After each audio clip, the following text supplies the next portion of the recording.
ہر زمانے کا مسئلہ چلا آیا، ہر دور کا مسئلہ ہے، یہاں تک کہ ہر گھر کا مسئلہ ہے، وہ یہ ہے کہ اپنے بچوں کے، اپنے اولاد کی دینی تربیت کیسے کریں۔ آپ دیکھتے ہیں انبیاء علیہ السلام نے جتنے بھی دعائیں مانگی ہے دنیا کی نعمتوں کے لیے، جتنی بھی دعائیں انبیاء علیہ السلام نے مانگی ہے، ان میں سے ایک دعا یہ بھی ہے کہ اللہ مجھے نیک صالح اولاد عطا کرنا۔ تو انبیاء علیہ السلام نے جس چیز کے لیے دعا مانگی وہ ایک بہت بڑی نعمت ہے، وہ ایک بہت بڑی نعمت ہے، اولاد کی نعمت۔ انہوں نے اولاد کی دعا اس لیے مانگی ہے، اس لیے نہیں مانگی کہ وہ دنیا میں ہمارا ساتھ دے، بلکہ اس لیے مانگی ہے تاکہ وہ ہمارا کام جو ہے، جو ہم کام کر رہے ہیں، اس کام کو وہ آگے بڑھائے، یعنی دین کی خدمت کر سکے۔ تو انبیاء علیہ السلام جب ہم قرآن کریم کی طرف دیکھتے ہیں، حضرت مریم علیہ السلام کی والدہ کا ذکر ہے۔ حضرت مریم علیہ السلام کی والدہ کا ذکر قرآن پاک میں ہے۔ قرآن پاک فرماتا ہے رب انی نذرت لک ما فی بطنی۔ تو حضرت مریم علیہ السلام جو حضرت عیسیٰ، جن کے بیٹے حضرت عیسیٰ علیہ السلام ہے، حضرت مریم کی والدہ جو ہے وہ دعا کرتی ہے رب انی نذرت لک ما فی بطنی، اے اللہ جو میرے پیٹ میں حمل ہے، جو میرے پیٹ میں بچہ ہے، جب یہ پیدا ہوگا میں اس کو آپ کے دین کے لیے وقف کر دوں گی۔ تو حضرت مریم کی والدہ یہ دعا مانگتی ہے رب انی نذرت لک ما فی بطنی۔ آگے اللہ تبارک فرماتے ہیں فلما وضعتها، جب انہوں نے حمل کو جن لیا، یعنی جب ان کی بچی کی پیدائش ہوگی، فلما وضعتها قالت رب انی وضعتها انثى، انہوں نے کہا اے اللہ تبارک و تعالی میں نے تو یہ نظر مانی تھی تم مجھے بیٹا عطا کرو گے، جب مجھے بیٹا ہوگا تو میں اس کو دین کی خدمت کے لیے وقف کروں گی، مسجد اقصی بیت المقدس کی حفاظت کے لیے وقف کروں گی۔ لیکن فلما وضعتها قالت رب انی وضعتها انثى، میری تو بچی پیدا ہوگی، میری تو بیٹی نے جنم لیا، اب میں اس کو کیسے دین کے لیے وقف کروں گی؟ یہ تو مسجد کی خدمت نہیں کر سکتی ہے، یہ مسجد کی خدمت نہیں کر سکتی ہے، یہ بیت المقدس کی حفاظت نہیں کر سکتی ہے۔ لیکن انہوں نے پھر بھی یہ دعا کی اے اللہ میں اس کو تیری پناہ میں دیتی ہوں، اور اس سے جو بھی اولاد ہوگی اس کو بھی تیری پناہ میں دیتی ہوں۔ تو اللہ تبارک و تعالی فرماتے ہیں فتقبلها ربها، تو جو انہوں نے دعا مانگی تھی میں نے اپنی بیٹی کو تمہاری پرورش میں دی، اللہ تبارک و تعالی فرماتے ہیں کہ اللہ نے ان کی دعا قبول فرمائی۔ وَأَنبَتَهَا نَبَاتًا حَسَنًا، اور اللہ نے فرمایا میں نے اس بچی کی ایک اچھی پرورش کی، یعنی جس طرح پرورش کا حق تھا میں نے اس کی اچھی پرورش کی۔ فَأَنبَتَهَا نَبَاتًا حَسَنًا، یعنی ایسی پرورش کی، بہت اچھی پرورش میں نے کی، اور ان سے جو بیٹا پیدا ہوئے وہ حضرت عیسیٰ علیہ السلام۔ ماں نے دعا کب مانگی تھی؟ بچی کے پیدا ہونے سے پہلے ماں نے دعا مانگی تھی اور قبول ہو گئی۔ اللہ نے حضرت عیسیٰ علیہ السلام کو ان کے گھر میں جنم لیا، حضرت عیسیٰ علیہ السلام نے۔ مفسرین لکھتے ہیں، علماء کرام فرماتے ہیں اس سے یہ پتہ چلتا ہے کہ اپنے ماں باپ کو چاہیے کہ وہ اولاد کے پیدا ہونے سے پہلے اولاد کے لیے نیک دعائیں کریں، اولاد کے پیدا ہونے سے پہلے اولاد کے لیے دعائیں کریں۔ ابراہیم علیہ السلام کا واقعہ ہے، ابراہیم علیہ السلام کہتے ہیں رب ہب لی من الصالحین، اے اللہ مجھے نیک بیٹا عطا کر، اے اللہ مجھے نیک بیٹا عطا کر۔ اللہ فرماتے فبشرناہ بغلام حلیم، ہم نے ان کو ایک نیک اور بردبار بیٹے کی بشارت دی. یعنی ابراہیم علیہ السلام نے دعا مانگی اولاد کی. کس لیے مانگی اولاد کی دعا؟ تاکہ میرے دنیا سے رخصت ہونے کے بعد یہ میرا دین کا، اللہ کا دین کا کام آگے بڑھائے، یہ دین کی خدمت کر سکے. یہ تھی اولاد کی نیک دعا مانگنے کا نتیجہ کہ اللہ تبارک و تعالی نے کہا فَبَشَّرْنَاهُ بِغُلَامٍ حَلِيمٍ، ہم نے ان کو ایک نیک بچے کی بشارت دی. یہ واقعہ تو بہت لمبا ہے، لیکن ان سارے اقوال اور ان سارے انبیاء علیہ السلام کے دعاؤں سے پتہ چلتا ہے کہ اولاد کی تربیت کرنا بہت ضروری ہے. اولاد کے لیے نیک دعائیں مانگنا بہت ضروری ہے. اسی لیے علماء کہتے ہیں کہ جب تمہاری اولاد پیدا ہو تو ان کو دین کی تعلیم دو. حضرت عمر رضی اللہ تعالیٰ عنہ کا واقعہ میں آپ کے سامنے پیش کرتا ہوں. حضرت عمر رضی اللہ تعالیٰ عنہ کے سامنے ایک باپ اپنی فریاد لے کے آیا. جب حضرت عمر رضی اللہ تعالیٰ عنہ کی خدمت میں حاضر ہوا، کہا اے عمر، میرا بیٹا میرا نافرمان ہے. ہم 60 سال کے بعد 70 سال کے بعد کہتے ہیں کہ میرا بیٹا میرا نافرمان ہے. مولوی صاحب کے پاس جاتے ہیں، مولوی صاحب تعویذ دے دو. پیر صاحب کے پاس جاتے ہیں، پھونک دے دو، میرا بچہ نافرمان ہوگا. نافرمان تو ہوگا جب بچے کی تربیت نہیں کی. نہ تو تعویذ سے تربیت ہوگی، نہ پھونک دینے سے تربیت ہوگی، اور نہ وظیفہ کمانے سے. 60 سال کے بعد وظیفہ کمانے سے بچوں کی تربیت نہیں ہوتی ہے. ہم آزاد چھوڑ دیتے ہیں اپنے بچوں کو تربیت کرنے سے، آزاد چھوڑ دیتے ہیں. جب 60 سال کی عمر ہوتے ہیں پھر ہمیں پتہ چلتا ہے کہ ہم نے کیا بویا تھا. جیسے ہم بوئیں گے ایسے ہی کاٹیں گے. ہم نے بچوں کو سیدھا چھوڑ دا، بے لگام گھوڑے کی طرح ایسے گھوڑا بنا دیا جس کی کوئی لگام نہیں، اور 60 سال کے بعد وہ کہتا ہے باپ کو تو میرے گھر سے چلا جا، تو میرے یہاں سے چلے جا. اولڈ ہوم میں بھیج دیتا ہے اپنے والدین کو. یہ وجہ کی ہے؟ وجہ یہ ہے کہ ہم نے اپنے اولاد کی تربیت نہیں کی. تو حضرت عمر رضی اللہ تعالیٰ عنہ سے فرماتے ہیں کہ میرا بچہ میرا نافرمان ہے، آپ ان کو ڈانٹیجئے، آپ ان کو سمجھائیے کہ ماں باپ کے حقوق کیا ہیں. تو حضرت عمر رضی اللہ تعالیٰ عنہ اس کے بیٹے کو بلاتے ہیں اور بیٹے سے فرماتا ہے کہ تمہارا باپ جو کہتا ہے تم باپ کی نافرمانی کرتے ہو، کیا یہ صحیح ہے؟ بیٹا کہتا ہے جی صحیح ہے بالکل. تو حضرت عمر رضی اللہ تعالیٰ عنہ کا انصاف تو مشہور ہے. ان کا تو تلوار اور کوڑا ہمیشہ پاس میں رہتا تھا. انہوں نے کہا حضرت عمر سے ذرا ایک منٹ ٹھہر لیجئے، میرے یہ تو بتایا آپ نے ہمارے اوپر ماں باپ کے حقوق ہیں، کیا ماں باپ کے بھی حقوق ہمارے اوپر تھے؟ تو انہوں نے کہا کیوں نہیں، ان ينتقي امه، یہ کہ وہ تمہارے لیے ایک اچھی ماں کی تلاش کرے، ایک ایسی ماں جو اولاد کی اچھی تربیت کر سکے.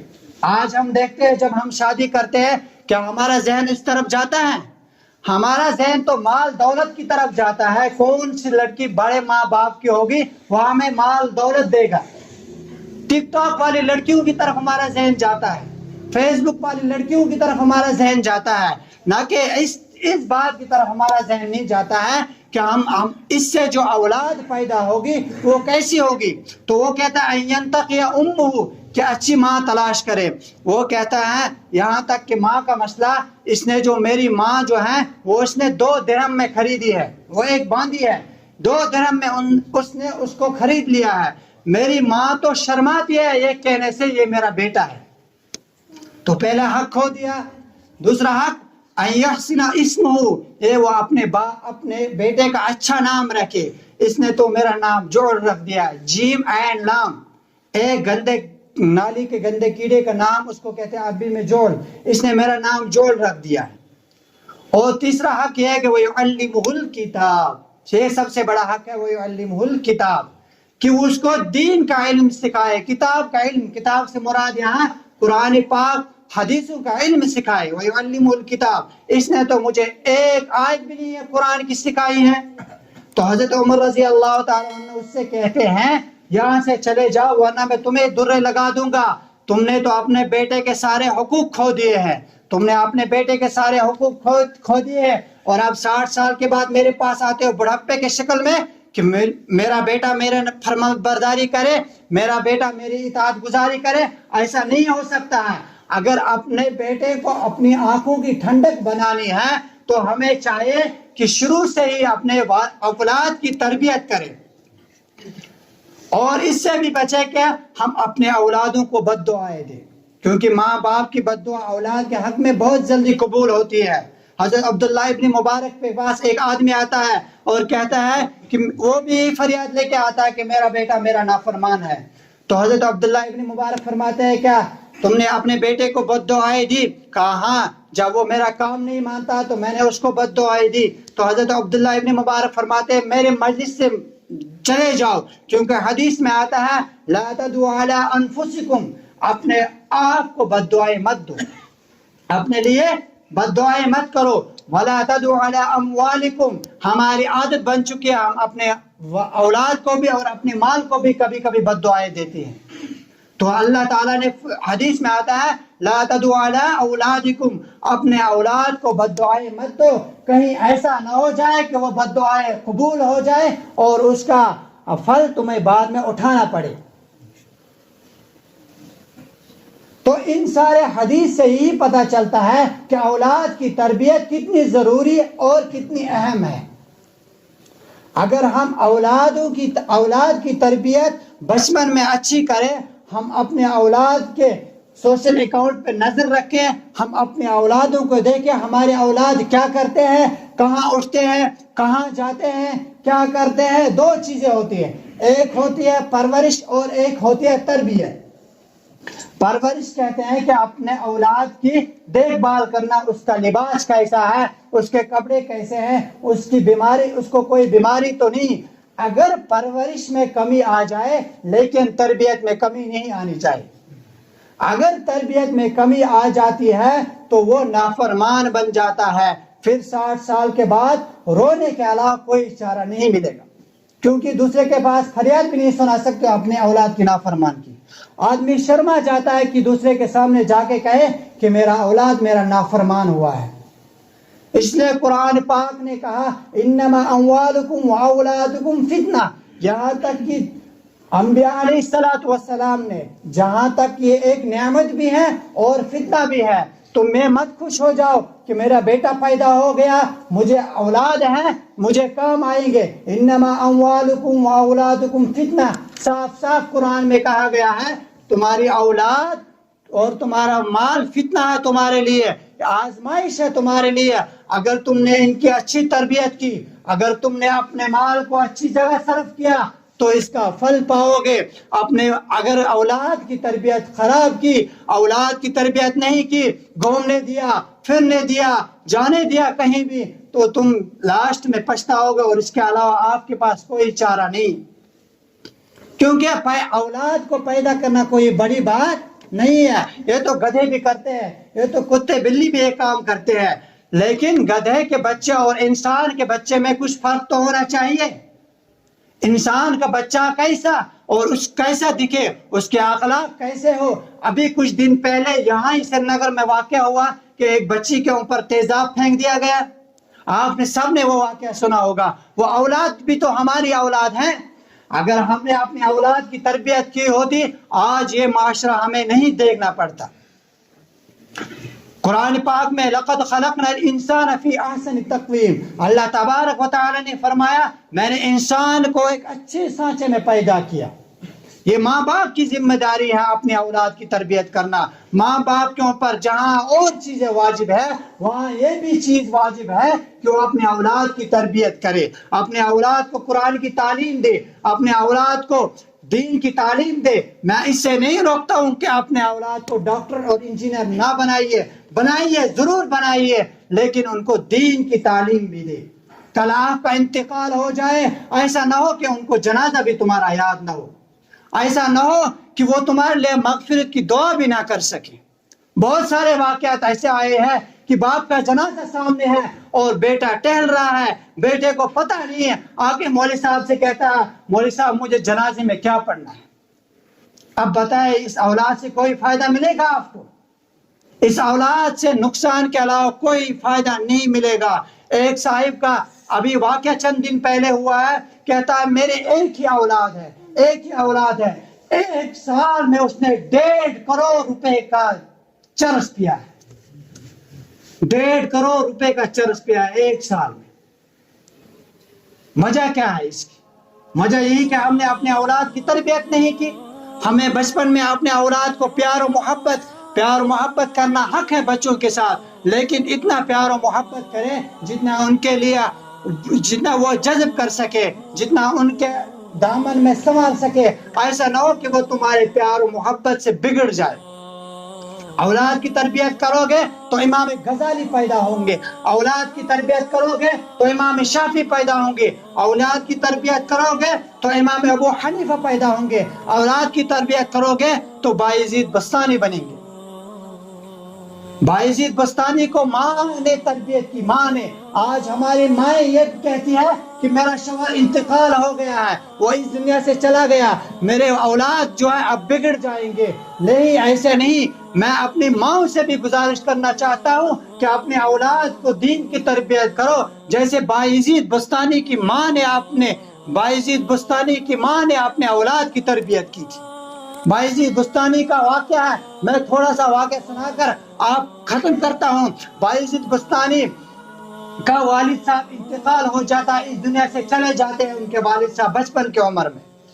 جب بچپن کی عمر میں والد انتقال کر جاتے ہیں تو وہ 8-9 سال کے ہو جاتے ہیں. جب 9-10 سال کے ہو جاتے ہیں وہ کھیلنے لگتے ہیں، تو ان کی ماں کو ٹینشن ہو جاتا ہے کہیں میرا بیٹا بگڑ نہ جائے، کہیں میرا بیٹا بگڑ نہ جائے. تو وہ اسی چکر میں رہتی ہے اور کسی سے پوچھتا ہے کہ میں اپنے بیٹے کو عالم دین بنا چاہتا ہوں، میں اپنے بیٹے کو اچھی تربیت کرنا چاہتا ہوں، تو کہاں بھیجوں؟ تو ایک آدمی کہتا ہے کہ فلاں جگہ ایک اللہ کے ولی ہے، ان کے پاس چلے جاؤ، وہ اچھی تربیت کریں گے. وہاں آج تک کا یہ تجربہ ہے، جو وہاں جائے وہاں چلا گیا ہے، وہ وہاں سے کچھ سیکھ کر آیا ہے. بایزید بستانی کی ماں اپنے بیٹے کو اٹھاتی ہے اور چلی جاتی ہے اس ولی کامل کے پاس، اور وہاں چھوڑ دیتی ہے اور کہتی ہے ان سے یہ میرا بیٹا ہے، ان کا ذرا خیال رکھنا، یتیم بچہ ہے، باپ کا سایہ سر سے اٹھ چکا ہے، میرے سے جدا ہو رہا، 12 سال کے بعد میرے بغیر رہے گا، یہ روئے گا، تڑپے گا، آپ کے سامنے آنسو بہائے گا، لیکن اس کو جانے مت دینا، گھر اس کو جانے مت دینا، اس کو میرے پاس تب بھیجنا جب یہ ولی کامل بن جائے، جب یہ کچھ سیکھ کر میرے پاس واپس آ جائے. تو استاد کہتے ہیں چلو ٹھیک ہے، یہ بہت بڑا کام ہے، لیکن آپ جا کے دعا کیجئے، دعا سے میری مدد کیجئے، میں کوشش کرتا ہوں. چند مہینے گزر جاتے ہیں، 2-4 مہینے گزر جاتے ہیں. جب 2-4 مہینے گزر جاتے ہیں تو وہ استاد کے پاس چلا جاتا ہے، روتا ہے اور گڑ گڑاتا ہے، مجھے ماں کی یاد آ رہی ہے، مجھے ایک دن کے لیے جانے دو. استاد سمجھ جاتے ہیں اگر میں اس کو جانے دیتا ہوں تو 1 ماہ سے کیا ہوا وعدہ ٹوٹ جائے گا، اور اگر میں اس کو نہیں جانے دوں گا تو ایک یتیم بچہ جو میرے سامنے گڑ گڑا کر رو رہا ہے، اس کا دل ٹوٹ جائے گا، کروں تو کیا کروں؟ دعا کرتا اللہ سے مدد مانگتا ہے، اللہ اس کے دل میں ڈال دیتا ہے. وہ آتے ہیں بایزید بستانی کے پاس اور کہتے ہیں کہ میں تجھ کو سبق دیتا ہوں، اس سبق کو شام تک یاد کر کے لانا، میں تم کو گھر جانے دوں گا. اور بایزید بستانی خوش ہو جاتے ہیں، سبق لیتے ہیں، اور سبق لینے کے بعد کمرے میں چلا جاتا ہے. جب کمرے میں چلا جاتا ہے تو کمرے میں پہنچتا ہے اور دیکھتا ہے وہاں یہ تو بہت سبق ہے، یاد ہونے والا نہیں ہے، استاد نے زبردستی دیا ہے تاکہ مجھے یاد نہ ہو اور مجھے چھٹی نہ ملے. اور جب کمرے میں چلا جاتا ہے، ورق پلٹتا ہے، بند کرتا ہے قرآن پاک کو، طاق پہ رکھ دیتا ہے، مصلی اٹھا کے بچھا دیتا ہے اور کہتا ہے میری ماں بھی بچپن سے یہی کہتی تھی اور میرا استاد جی بھی یہی کہتا ہے، اللہ سب کچھ کرتا ہے، اللہ سب کچھ کرتا ہے. تو وہ مصلی بچھا دیتا ہے، 2 رکعت نماز کے لیے نیت باندھتا ہے اور دعا کرتا ہے، اللہ تو کرتا ہے، میں نے سنا ہے، آج میں تجھے آزماؤں گا، میں دیکھوں گا تو سب کچھ کرتا ہے یا نہیں کرتا ہے. اور نماز ختم کر دیتا ہے، اس کو جتنا بھی سبق استاد نے دیا وہ پورا کا پورا یاد ہو جاتا ہے. استاد کے پاس چلا جاتا ہے، شام کو سبق سناتا ہے. استاد جب سبق سنتے ہیں اس کا کوئی غلطی نہیں، کوئی اٹک نہیں، پریشان ہو جاتے ہیں، کہتے ہیں ان کے ساتھ تو اللہ کا کوئی معاملہ ہے، کہتا ہے چلے جاؤ گھر، لیکن میرا وعدہ یاد رکھنا کل واپس آنا، آپ اپنا وعدہ یاد رکھنا کل واپس آنا شام کو۔ چلا جاتا ہے، راستے میں کھیلتا کودتا ہوا گنگناتے ہوئے چلا جاتا ہے، گھر میں پہنچ جاتا ہے، دستک دیتا ہے گھر کی، دروازے کو کھٹکھٹاتا ہے، آواز نہیں آتی، دوسری دستک دیتا ہے، آواز نہیں آتی، جب تیسری دستک دیتا ہے آواز آتی ہے، ماں کہتی ہے کون؟ کہتا میں تیرا بھائی یزید بستانی۔ ماں کہتی ہے چلے جاؤ یہاں سے، چلے جاؤ یہاں سے، میرا بھائی یزید نہیں ہو سکتا ہے، وہ تبھی واپس آئے گا جب وہ ولی کامل بنے گا۔ اب دیکھو ایک بچہ، یتیم بچہ ہے، دل ٹوٹ جاتا ہے، روتا ہے، روتی ہے، واپس استاد کے پاس چلا جاتا ہے، استاد سے پوچھتا ہے، استاد پریشان ہو جاتے ہیں، کہتا ہے بچہ کیا ہوا، واپس کیوں آئے؟ کہتا ہے کہ میں ایسا گیا، گھر گیا، وہاں پہنچ گئے تو میری ماں نے ایسا جواب دیا، کہا تو میرا بھائی یزید نہیں ہو سکتا، میری ماں مجھ سے ملنا نہیں چاہتی ہیں۔ کہتا ہے بچے، استاد کہتا ہے تو اپنے ماں سے ناراض ہو کے تو نہیں آیا؟ کہتا والدہ سے ناراض ہو کے تو نہیں آیا ہوں، دل ٹوٹا بہت ہے، آنسو بہے بہت ہیں، لیکن ماں سے ناراض ہو کے واپس نہیں آیا ہوں، کیونکہ مجھے پتا ہے میری ماں بھی چاہتی ہے میں کچھ بنوں۔ جب اسرا گزر جاتا ہے، اسرا گزر جاتا ہے کہ ان کی والدہ اور ان کے استاد جی ایک دن تہجد پڑھ کے سوتے ہیں، جب سوتے ہیں کہ خواب میں نبی پاک صلی اللہ علیہ وسلم کی زیارت ہوتی ہے، نبی پاک صلی اللہ علیہ وسلم فرماتے ہیں بھائی یزید بستانی کو کل بھیج دینا، یہ ولی کامل بن گیا، ان کو میری طرف سے ولایت کا عہدہ دینا، وہ ان کو گھر بھیجنا۔ استاد اٹھتے ہیں، وضو کرتے ہیں اور اپنا عمامہ اٹھا کے اپنے بچے کے سر پہ رکھ دیتا ہے اور چلا جاتا ہے اور کہتے ہیں چلے جاؤ گھر۔ استاد سے دعا کرتا، سلام کرتا ہے، دعا کرتا ہے، گھر پہنچتا ہے، آج پہلی دستک پہ ماں دروازہ کھولتی ہے اور کہتے ہیں گلے لگاتی ہے، کہہ رہے میرا بھائی یزید بستانی آج آیا، اور کہتا ہے بیٹے کو بیٹھ جاؤ، میں دودھ گرم کر کے تمہارے لیے لاتی ہوں، لیکن کہتا ہے لیکن رکو 2 منٹ، میں پہلے شکرانہ کی 2 رکعت نماز پڑھتی ہوں۔ مصلی بچھاتی ہے ماں اور دعا کرتی ہے کہ اللہ جس دن کے لیے میں نے تجھ سے مہلت مانگی تھی آج وہ دن پورا ہو گیا، اب میری جان تمہاری امانت ہے، جس وقت لینا چاہتے ہو لے سکتے ہو۔ اسی وقت ان کی روح قبض ہو جاتی ہے۔ یہ ہے ماں کی تربیت۔ ماں تربیت کرنے پہ آئے تو ایسی تربیت کرے کہ جنید بغدادی بھی بن سکتے ہیں اور علامہ شبلی بھی بن سکتے ہیں۔ اس لیے ہمیں اپنی اولادوں کی تربیت کرنی چاہیے۔